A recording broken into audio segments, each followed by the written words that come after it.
On Wednesdays, we have Tom Wilson that is doing the show on investment real estate on Wednesdays, every Wednesday from 2 to 3. So tune in from 2 to 4 on Wednesdays, and Monday through Friday, our regular time is from 3 to 4. You can listen to us on the radio, KDOW 1220 AM. You can also listen to us live online at kdow.biz.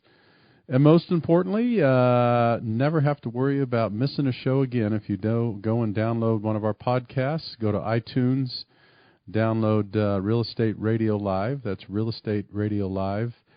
And or you go to our website, reradiolive.com, and you'll find all the information about the podcast that you could download there. You can listen to the show anywhere you want, and it's starting to spread in a good way. We're real excited about the expansion and the ability to get Real Estate Radio Live exposed to all the different areas of the United States and even out of the country. So good stuff. All right, topics today are going to be a couple different things. I'm going to continue to give you updates on Hawaii, and Hawaii is considered one of the safest destinations for travelers, so we'll talk a little bit about that.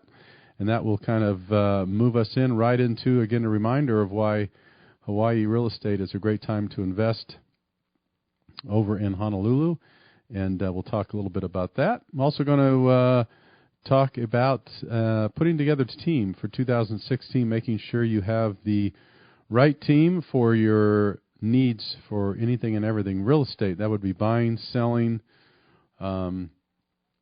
financing. Do you need tax advice? Do you need legal advice? So I'm going to talk a little bit about constructing, putting together the best team possible for your real estate transactions. Too many people try to do this on their own by themselves, and if you're not working, or if you want to work 26 hours a day, I guess there's not 26 hours a day. If you want to work 24 hours a day, it feels like 26, then that's what you should do. But most people, what we want to try to do is work smarter, not harder. So in terms of investing in real estate, I'm going to talk about putting together a team. Who do you need on that team? What type of professionals, and where you're going to find them? Who can you trust to help you build your wealth in real estate and diversify in that way as well? So those are some of the topics we're going to talk about today. Open lines as well. If you have any questions at all about real estate, the topics today, there's a couple different ways you can communicate with us. We're a live show. You could call us on the toll-free number, 1-800-516-1220. For those that are listening to the podcast, or if you want to text, the best number to reach us is the text line, 408-838-9060. Again, if you're listening to the podcast, or if you want to text during the show, 408-838-9060 is the best way to communicate with us.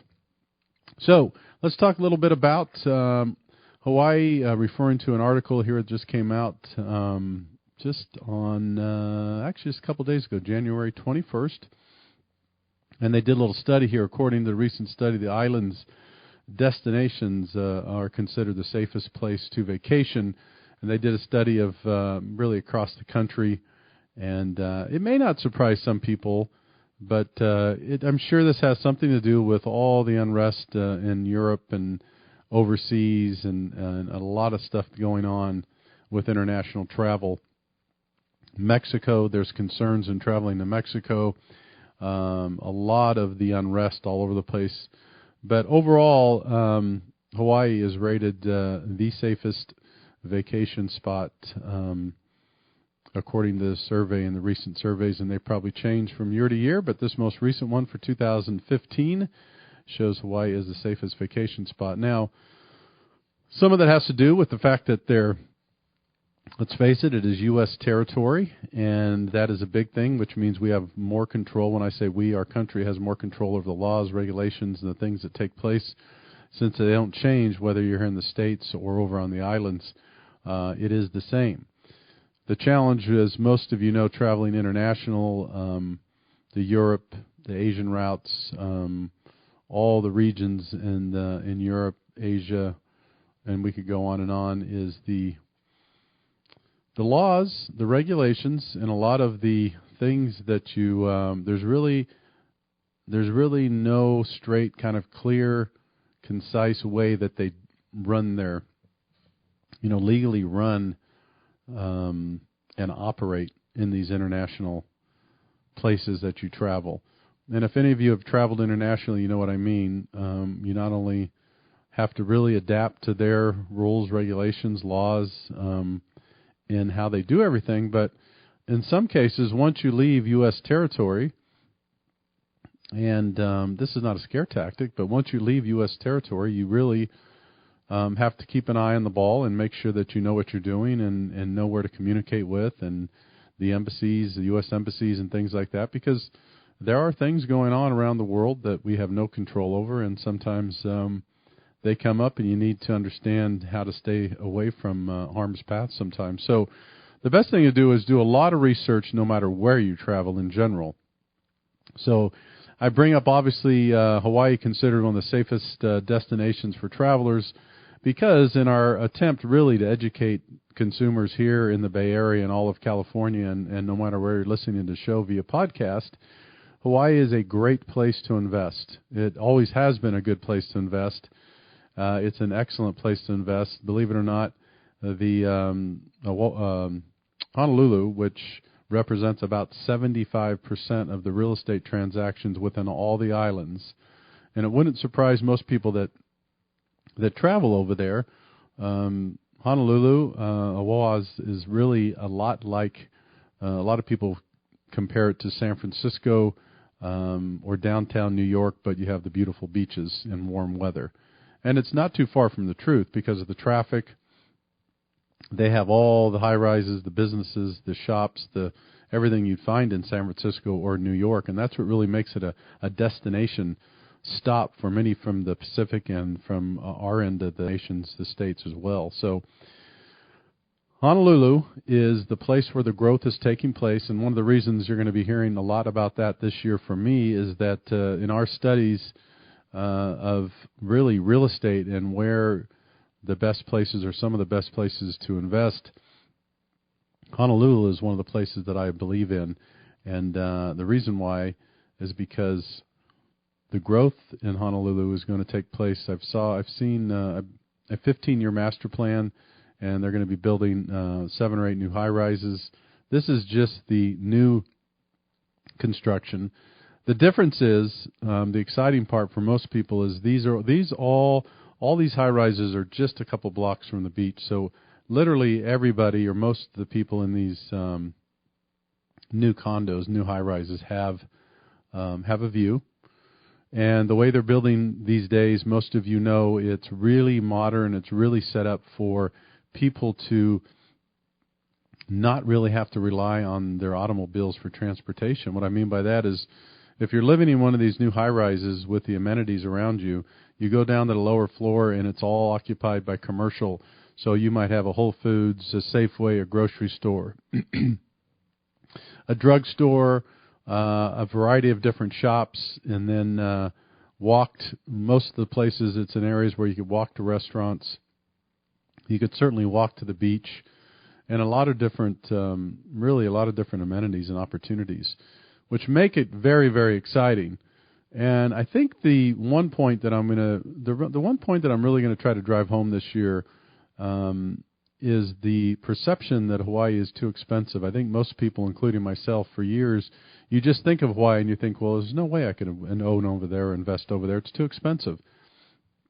It's not true. I'm here to tell you it's not true. If you have the details and if you have the real statistics and the numbers that are going on in Hawaii, you could buy a condominium at a very reasonable price, or a single-family home in some cases if you want to be further away from the beach. It really depends on what you're trying to do. Is it a second home for you, or is it an investment property? And that's primarily what I'm talking about here, and what you'll be hearing more and more about is this is for people who want to invest in a second home or an investment property. Certainly if you want to move over there and make it your permanent residence, that's wonderful too. That's outstanding. But primarily we'll be talking a lot about the advantages of second home and investments in compared to other places. And it would surprise you, I think, when you look at the numbers, and we're going to have some different comparisons for you over the next couple of weeks. We're going to be putting together some workshops, seminars to really educate people on Hawaii and all the benefits of buying over there.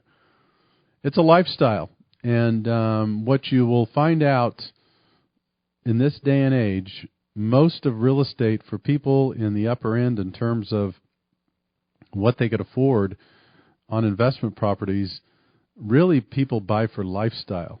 They don't look at so much where is the location, I should say, how much is it, where exactly is it at, what location, where am I going to buy? It's lifestyle. So if you're looking for a lifestyle, and a lot of people are, to get away and to enjoy warm weather and to be able to walk to the beach and be able to jump in the water and not have to worry about freezing and that warm weather and just the feeling that you get when you get off the plane in Hawaii, that's a lifestyle. That's what people are going to be buying over there. And certainly if you could buy a lifestyle and if you could spend some time over there yourself, that's great. Or buy it as an investment property. And the reason why you'd buy it as an investment property is, guess what? If you love it over there and most of everybody you talk to love it in Hawaii, guess what? There's a lot of people that feel the same way. So they're going to be visiting over there. They're going to be vacationing over there. And they are going to need places to rent. Why not invest over there and have one of these places that you could rent? Look at getting your mortgage paid for, costs covered, cash flow depending on the down payment, the type of place that you buy. And the most exciting part here, and the biggest difference, ladies and gentlemen, the biggest difference when buying in a place like Hawaii, you can count on, for the most part, some historical appreciation, value appreciation, which you cannot in certain areas in the United States. So we're going to take our first break. When we come back, we're going to wrap up Hawaii, and we're going to talk a little bit about building your real estate dream team. Who should you work with, what you should look for, and how you should assemble that team. If you have any questions, 408-838-9060 is the live ago, was to develop a show that was really about education information. So the main objective was to provide you, the consumers, expert guests, content information on a regular basis in and around real estate, to help you make wise financial decisions, whether you're buying, selling, financing, building, landscaping, on and on and on. And that is the goal, will continue to be the goal. It's really been exciting seeing the growth and hearing really a lot of feedback from all the callers, listeners that appreciate a lot of the good advice that they have received by listening to the show. We'll continue to do that. And that's part of one of our topics today, is I'm going to talk about how do you assemble the right real estate team to really make sure to take care of your needs when you're investing. But before I get to that, I want to remind you that once again, 2016, we are kicking off our annual mixers. So for the last several years, once a month, starting February, we have a live radio show in 𝗥𝗲𝗓𝗏 at the Toll House Hotel inside the Verge Restaurant and Lounge. A lot of fun. Beautiful, beautiful place in 𝗥𝗲𝗓𝗏. Easy access. We're going to do the show live from 3 to 4. And this is on February 2nd, so less than 2 weeks away. And then from 4 to 6, we have a mixer with appetizers, beverages for all to enjoy. And so I encourage most of who attends our real estate industry professionals, but I really, really want to try to push to get more consumers that listen to the show, people in general. Come on out and join us. It's a great time. It's a great place to learn and listen. It's a great place to ask questions. We have experts used on the show, but we also have experts that are at the mixer. And you will run into real estate agents, financial planners, CPAs, real estate attorneys. You'll run into appraisers.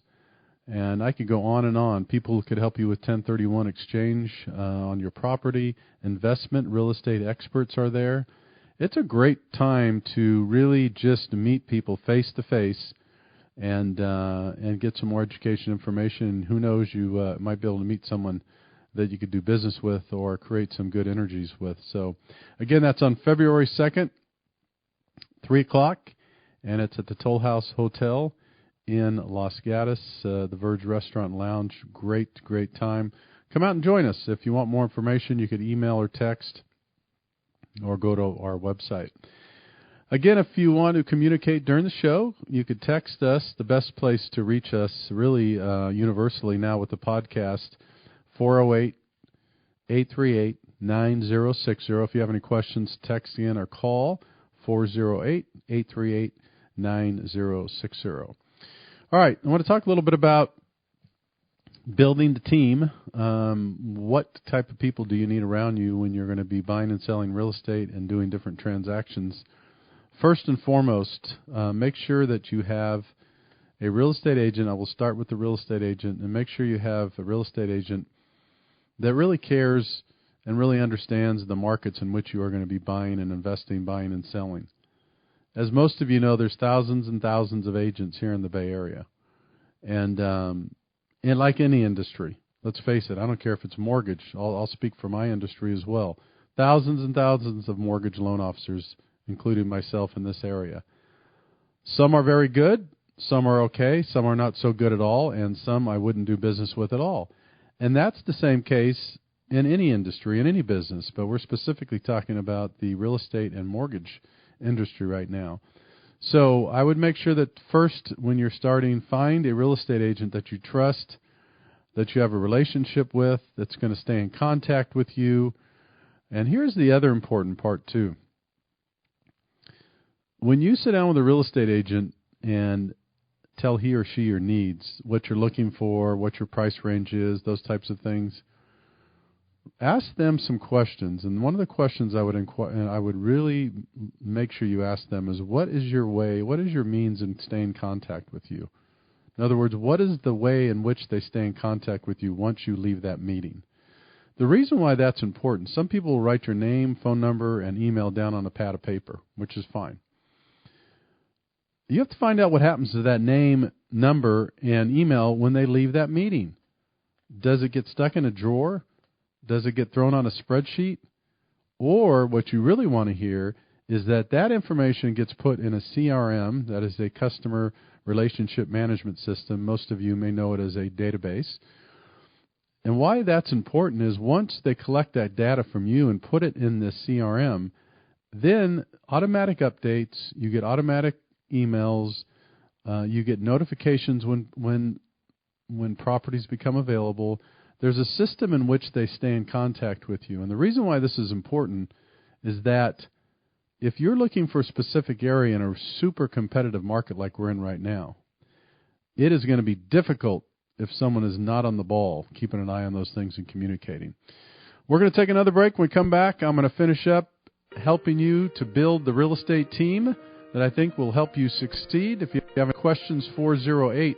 Today we covered Hawaii in the first segment, and now we're talking about the importance of building a team around you when you're buying and selling real estate. I know some people like to do it on their own, and that's great. I know some people that are retired or switch careers, and they're 100% focused on buying and selling real estate, and that's excellent. That's wonderful. But a lot of people still have a full-time careers, jobs, and other things to do. So what they do is they surround themselves with experts, which I'm a really, really, really big fan of. And the reason why is too many times in life in many different directions we try to cut costs, and I'll do it myself, or I'll hire this person over here that's cheap, and I'll get this over here and cut corners, or it just doesn't work for the most part, and especially when you're talking about something so important like real estate. I mean, let's face it, if you're going out shopping for a television, a computer these days, a camera, you still have to do your homework, don't get me wrong. But if it's a $500 to $1,000 or $1,500 item, let's just say you make a mistake, and let's say you don't really get the right product you want to. Okay, let's just use that as an example. Let's say you buy a TV or a camera and it costs you $1,500, and 30 days later you're not real happy with it. In most cases, you could return it and get a refund, or return it for another model, right? You can't do that with a home. You can't do that with a property. You can't purchase a property today and then 60 days later go, oh, you know what? I don't think the real estate agent really knew what they were doing when they got me into this property. You know what? I don't really like the rate and the terms that I got. I didn't understand them. Guess what? Too bad. Too late. You could get out of it. You could sell it. But do you want to sell it? And what's that going to mean? And has the market changed since you sold it in a good or bad way? It's a huge decision, and it should not be taken lightly. And so as I started to say, make sure you find a real estate agent. The two things that you'll hear me say a lot on this show, and that I'm a big fan and believer in, is there's really two things that you need to look for when someone that you're working closely in this industry. And I think you have to like him, and I think you have to trust him. That's the way I feel. And the reason why, we're going to take a break here in a couple of minutes, is that you have to like him because when you do business with someone on a fairly regular basis, you should like him. Who wants to do business with a jerk? Who wants to do business with someone that doesn't care? Who wants to do business with someone that doesn't return calls? I don't care what anybody says. Let's just talk about the truth here. It's annoying when people don't return calls. It's irritating when people don't respond to your needs when you hire them to do a job, right? So who wants to work with someone like that? Don't do it. So that's the like factor. The trust factor, it's so important, is that do you trust this person to deliver on the promises? If this person takes your information and says, this is what my offer is, this is what I'm going to do, believe me, I'll find a place, or these are your options, and they're confident about themselves, do you trust this person? So the two criteria that I really say look for is someone you like doing business with. You enjoy them. Doesn't mean you have to be best of friends. They do what they say. And then someone that you really trust that's going to deliver on the promises.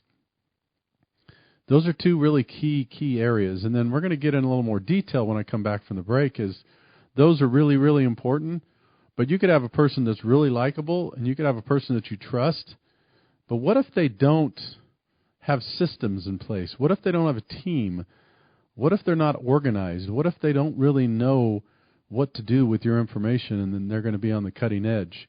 What if they don't know what it takes to be competitive with the next property coming on the market, and they keep missing out because they're not using the right technology or means at their disposal for you? That's a different story. So when we come back, I'm going to talk a little bit about that. We're going to take another break. When we come back, we're building the real estate team. If you have any questions, 408-838. And talking how to build the real estate team to help you succeed and build your wealth in real estate. In the last segment, I talked a little bit about the importance of starting to build the right team, the real estate agent. We'll move on and talk a little bit about someone to help you with their finances. That's what I do. Most of you know that I am in the mortgage financing industry. That's what I do. I work with, I have the good fortune of working with some great real estate agents. I have the good fortune of working with some outstanding financial planners, CPAs, legal, people that know their, attorneys that are related to real estate, designers, 1031 exchange folks, on and on and on. So if you don't have people that you trust, please know that you can contact me, and I will put you in touch with anybody in real estate that you need in any of those areas. If you're looking for a contractor, plumber, electrician, a real estate agent, CPA, financial planner, on and on, happy to help you with that. I'll give you a quick example. I may have told this story before, but it was an eye-opener for me. So I was with the same CPA for 20-plus years. Great firm. Always did a great job. The problem is, and this is my fault, not their fault, I would go in over the last several years, and they would ask me very little questions. They wouldn't do what I call a review. They would have me fill out a form in advance, and I would give them some updates, information, what's going on, 1099. I have a business. My radio show is a business, which is independent. Then I am a W-2 income earner on the side, on my loan side, and then have a corporation. So there's a number of different things going on. It's a little complicated. So they wouldn't ask me any questions. It was always the same thing. Here it is. This is what we'll do, kind of cookie cutter. And it got more complicated and involved the last 3 or 4 years. So I just happened to be talking to a CPA of a client, a real estate client of mine, who this real estate agent is great. And so what he was doing was planning for next year. And he said, Joe, I'd like to get on the phone with you and my CPA, and I want to figure out what I need to make next year because I want to buy investment properties. I love that kind of planning. I mean, that is really, really good. I was impressed. So, absolutely. So we got on a conference call. It was me, the CPA, and the real estate agent. We're talking about what they need, what the write-offs, how much they need to make, what kind of properties they're going to buy. Anyway, I was so impressed by the time I got off this call with this CPA. I asked my real estate partner, I said, who is this guy? Where'd you meet him? He said, oh, he's a great guy, Joe. I met him at one of these mastermind events, and outstanding. Think really highly of him. He's done a great job for me. So I called the CPA back, and we were on the phone for a while, interviewed him over the phone, and very, very impressed. So he said, I'll tell you what, Joe, send me your last 3 years' tax returns, and I'll just take a look at them. I'll just take a look at them and see if there's anything I could see. And I didn't know, for instance, I didn't know at this time at all in terms of what I was missing or not missing. So I just thought, why not? I'll have an analysis. It's what's called, it's kind of like a forensic CPA where they really dig deep into your taxes and really see what the best benefits are and what they could do for you. So I sent them my 2012, 13, and 14 tax returns. I'm not going to give you the details, but I will tell you that I was incredibly impressed and surprised and shocked that there was a number of things that weren't being done that should have been done, which is going to result in some major, major refunds back to me for those last 3 years' taxes. Now, whose fault is that? It's mine. You know why it's mine? It's because I didn't question them. I just thought they were always doing a good job on my taxes. Now, someone would say, no, Joe, they should be looking at your taxes in more detail. They should sit down with you and really get in depth of what's going on and see what they could do the best for. I understand that, but isn't it our responsibility? And so part of my conversation here with you is this is an example that happened to me, and I'm in this industry. I work with professionals all the time. And there was a 3 or 4 year period that went by that and so needless to say, I am going to start using this CPA going forward after having a relationship with this other firm for 25 years. It's not a matter of right or wrong. I finally took responsibility and said, wait a minute, I need to look at this. Am I doing what's right? I'm busy like a lot of other people. So my point behind this, the reason I share that story with you is that it could happen to anybody. It could happen to someone that's just starting and you have 1 year experience in investing in real estate or buying, or it could happen to someone that's been doing it for 30 or 40 years. All of us have to make sure we have a team of people around us that are helping us with our needs. This example was because now I have this CPA that's really going to be nailing the taxes down. I'm going to feel very comfortable every year that he's looking at every single aspect of my taxes and understands my business to take full advantage of that. What a lot of people forget about is they focus on earning. And don't get me wrong, earning is important. But just as important as earning is, ladies and gentlemen, tax knowledge and tax saving is extremely important. Just think about this. If you're making $200,000 to $250,000 to $300,000 a year, just take a number, and for some reason you're leaving 5, 6, 7% of those taxes for some reason on the table. In other words, you're sending those to the government or to the state, and they could be staying with you. That's a big number. That's a big number. In some cases, it could be a month's income for someone. So it's all relative, and it doesn't matter.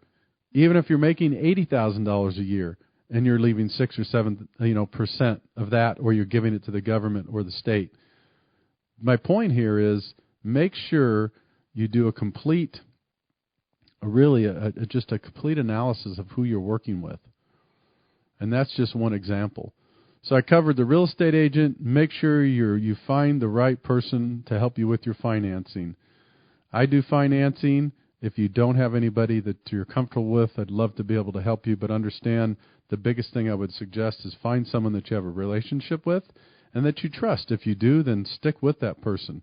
If you feel really comfortable, it's the best thing you can do is stick with them. If you're having success, then that's the thing, the key to stick with. All right, we're going to take our last break. When we come back, I'm going to finish up, wrap it up, building the perfect real estate team. If you have any questions, 408-838-9